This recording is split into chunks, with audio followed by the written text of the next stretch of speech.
Welcome to Cartoonist Kayfabe. My name is Ed Piskor. I'm Jim Rugg. We're going to take a look at Frank Thorne's Red Sonja, issue number 1. Dude, we had this channel rocking for 3 years. We haven't looked at any Frank Thorne on the channel.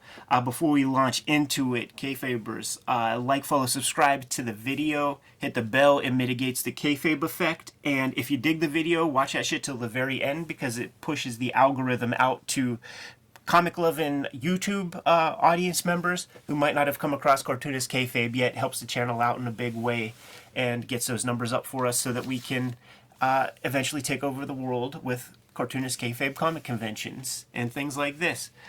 Jimmy, when you bust this comic out, dude, did you ever see a Marvel DC comic that looked anything like this work from Frank Thorne? I did not. And I don't know whether this is my first Frank Thorne exposure. I got this pretty early on. The first several issues I found in like a dollar bin and was, like you say, haven't seen something that looks like this, going home with me. You can see I got mine at Ides because I wrote that shit in a pencil. But then over time, as I would look at it, the thing that would stand out is Frank Thorne on art and color, and I believe he's lettering this as well. So it's one of those like one dude doing everything, more or less. Really atypical. I Googled this Clara Noto. Because it's like, it's a name I don't quite remember, man. And you don't find her anywhere but here. Something tells me that there's some fishy, like, Roy Thomas trying to impress somebody. Hey, man, want to write a comic? Want to hang out with me and write a comic? Phil Noto's mom. Yeah, right. The color is crucial here. Like, it's such an important part of this comic because it's kind of like that Dave Stewart trick or whatever, the Mark Chiarella trick. Like, that red is reserved for Red Sonja. Everything else is cool greens and blues. It makes this girl pop. Yeah, no doubt about it. Frank Thorne, known for drawing beautiful women, which is what I know him, in these other comics for. And I was trying to figure out, like, what he would have been doing at this point in terms of, like, undergrounds, alternative comics, like, what was happening, in his career that he lines up this project. Yeah, well, I don't know about this project specifically, but this guy has been working since the 40s. I did not realize that. Working on Perry Mason comic strips and all kinds of crazy stuff. This guy, he was an old man at this point. And I would always see those pictures on the back of his like indie comics and stuff where it'd be like him looking amazing. Yeah. And then often with like a cosplayer or something. Wendy Peeney. Wendy Peeney, yeah, from ElfQuest. She would be Red Sonja. At the end of this thing, man, they talk about like the very first kind of convention that is like character-centric, and it's like a Red Sonja convention. I wonder if that's where the shit was taken from, because he was dressed up like an old wizard, and he had like a white beard. And you could find the videos and stuff on YouTube. He looks like one of his characters. He's like Charles Vess, man. Like, he lives in this world. Like, I think I saw Charles Vess looked like he was wearing like Adventures of Link kind of outfit, and I think he had elf ears on. He put that shit on his Facebook. They don't fake this shit. They're real about like their Ren Fair kind of energy. The writing of this thing sucks a dick. It's garbage writing, but this is Marvel, so this is a Marvel method kind of comic. Visually, the storytelling is second to none. Like, you don't need these words, man. That's very true. Like, Red Sonja's horse dies. There is a good bit here that talks about the relationship between the horses and the riders, how it's like this like symbiotic relationship. So page 1 sells you on the importance of the steed. Good title too, Blood of the Unicorn. Yeah. That's a good title to kick it off. It is, man. And this is like a cool, like, She-Ra was whack with the little hearts, the toys with like the dudes with the hearts and stuff. This is badass. This is super cool. Like, yeah, you're going to get a unicorn, but it's kind of badass, like the whole sort of trajectory with it, man. So you got to think this comes out of the success of Conan. Like, you're 100%. Licensing another Robert E. Howard character, fantasy character like this. Feels like that's how you get this book at Marvel. Yeah, 100. I mean, she showed up in the Conan. Like when Barry Smith goes to Barry Windsor Smith, like, it's those issues that she appears. One other little cup of coffee and some anthology magazine and stuff, and we're off to the races. So the importance of the horse established. She wanders off, sees these bad actors capturing what appears to be a unicorn. She never knew that. She thought that those were mythological animals. Erlich's tears. All that bullshit. That's what I'm saying. Like you just can't read this stuff. As a kid, I think it would have so much more meaning to me. Probably. You get a little more invested. Yeah. Pour over those words a little bit more. Try to pronounce them. So we got the unicorn horn. Gets knocked off, and clearly it's an important part of a spell or potion or something that this guy's going to make, and we find out that it's going to be like a fountain of youth or like eternal life kind of thing. As Red Sonja shows up, protective, that's beautiful storytelling right here, man. Just like that hand on that muzzle says everything about the stakes at play here. Good looking page layouts. So good, man. The ink style, the organic flow of it. This is not Marvel House style. It makes sense that you talk about him drawing comics back to the 40s because he has that sort of confidence in the inks. Those lines look like he's just putting them down. Confidence in the inks and impeccable visual storytelling, man. One swipe this way. She's got a horde of guys. It would be a mistake to show one panel of her beating off the horde. You get a couple, launches onto the horse, bounce. Yep. She's happy.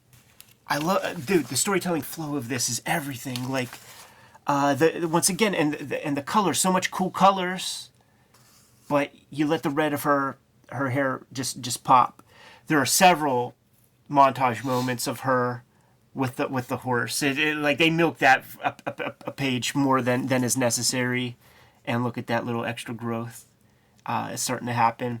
You know, the bad guys, they got hold of the horn, so we figure out that, you know, eternal life is within the powers of the unicorn horn. It does make me wonder, like, how much of this is based on a Robert E. Howard story? How much of it is Frank Thorne doing the plotting here on the pages? Yeah. Because there are really good, as you keep saying, storytelling, but all that time spent with the horse, it adds up. We're going to see a payoff for, like, you know, this is a close relationship. This is Street Angel and her dog, you know? Like, they're building a bond, a friendship there between the two, and you get it in these sequences over and over, repeating. When Homeboy's working on, so there's the montage. Great montage. It feels like a Charlton book. It feels like a Charlton romance book. It does. But that would be a Charlton romance book that would not be approved by the Comics Code Authority. No. that horn keeps growing.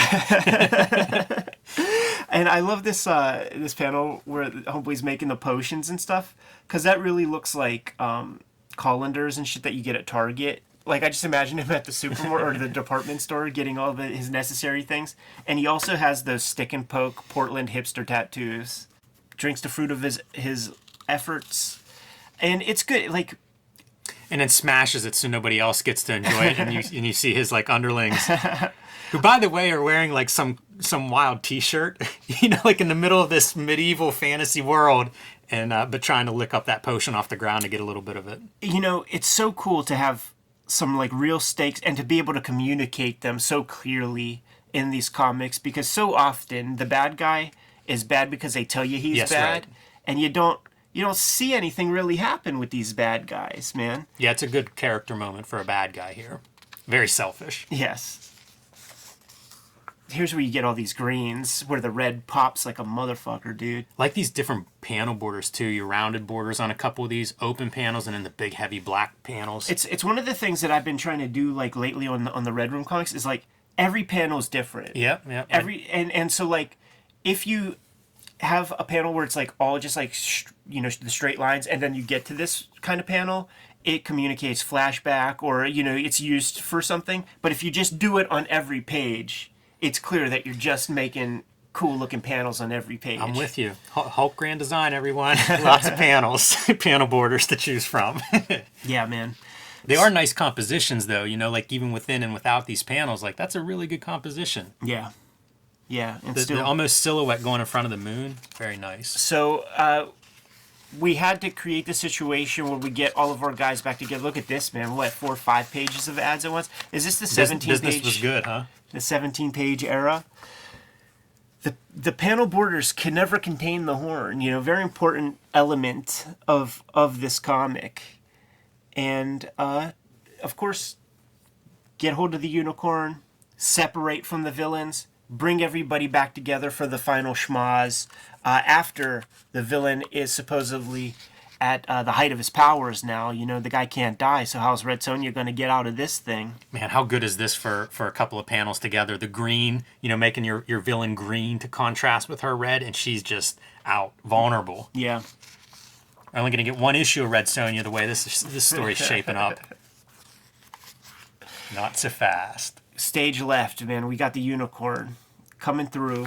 Just gets a glancing blow from the main baddie. Gets frickin' impaled. Whenever I come to a moment like this, I always go, yeah, cool. That's awesome. Good for them, man. You know, it's tastefully done. Sure. And then it's suggested, like, did the guy either mix his potion bad? Because he definitely doesn't get eternal life. He's done. Or did he have to...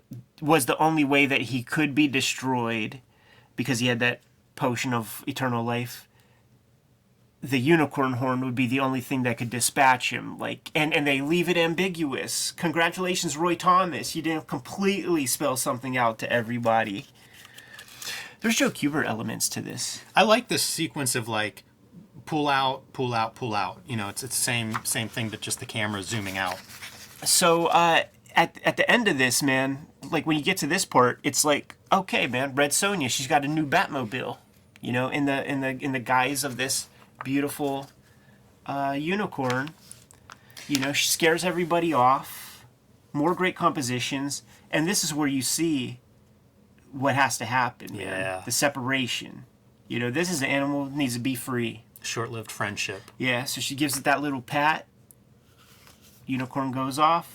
She waves it off. Creates good storytelling possibility for future issues because we'll probably see this thing as a piece of sashimi at some point, man. She's got to get some revenge, you know? I like that Thorne does these, like, page-wide bits of text. It's a really interesting way to break down because you see he's breaking up the panels. Mm-hmm. You know, it's not one wide panel, but it's sort of moments because of the way it's framed with the text on either side of it like that. Yeah.